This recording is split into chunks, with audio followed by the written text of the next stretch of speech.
안녕하세요. 세무법인 신하의 사적인 이야기 고경남 세무사입니다. 지금 대선 직전과 대선 이후 주택의 가격이 심상치 않습니다. 들썩들썩 요동을 치고 있는데요. 아무래도 새로운 정부의 출범과 기준금리의 인하 효과지 않을까 생각이 듭니다.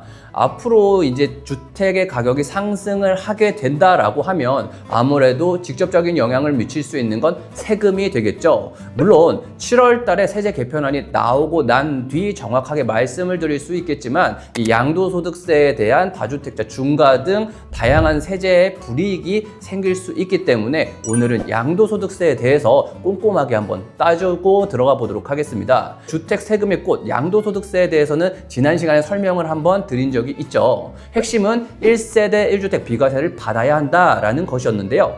그렇다면 2주택자, 다주택자는 절대 양도소득세를 비과세 받을 수 없는 것인가? 받을 수 있는 방법은 없나 궁금하실 텐데요. 2주택자라도 양도세 1세대 1주택 비과세를 받을 수 있는 방법은 존재합니다. 이걸 양도소득세에서는 특례라고 하는데요. 2주택자라도 양도소득세 비과세를 받을 수 있는 방법은 무엇인지 지금부터 세신사에서 하나하나 벗겨보도록 하겠습니다. 자, 오늘 첫 번째, 일시적으로 2주택이 된 경우입니다. 주택을 소유했다가 한 번이라도 판 적이 있는 사람이라면 아실 텐데요.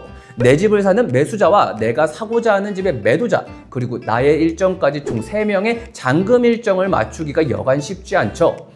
만약 매도자의 집에 세입자라도 있다면 이사 날짜까지 고려해야 해서 더욱 잔금 일정 조율은 쉽지 않은데요. 이러다 보니 파는 날과 사는 날의 잔금 일정 조율이 어려움을 인정해서 새로운 집을 취득하고 나서 일정 기간 안에만 팔면 양도세 비과세를 받을 수 있는 특례가 존재합니다. 그게 바로 일시적 2주택입니다. 다만 요건이 있습니다. 내가 팔고자 하는 집은 반드시 1세대 1주택 비과세 요건을 갖춘 집이어야 하고요. 신규 주택을 취득한 날로부터 언제까지 3년 이내 기존 주택을 매도할 때까지만 비과세가 가능합니다. 즉 3년이라는 시간을 추가로 줄 테니 그 안에 기존 주택을 매도해야 한다는 뜻이 되겠죠.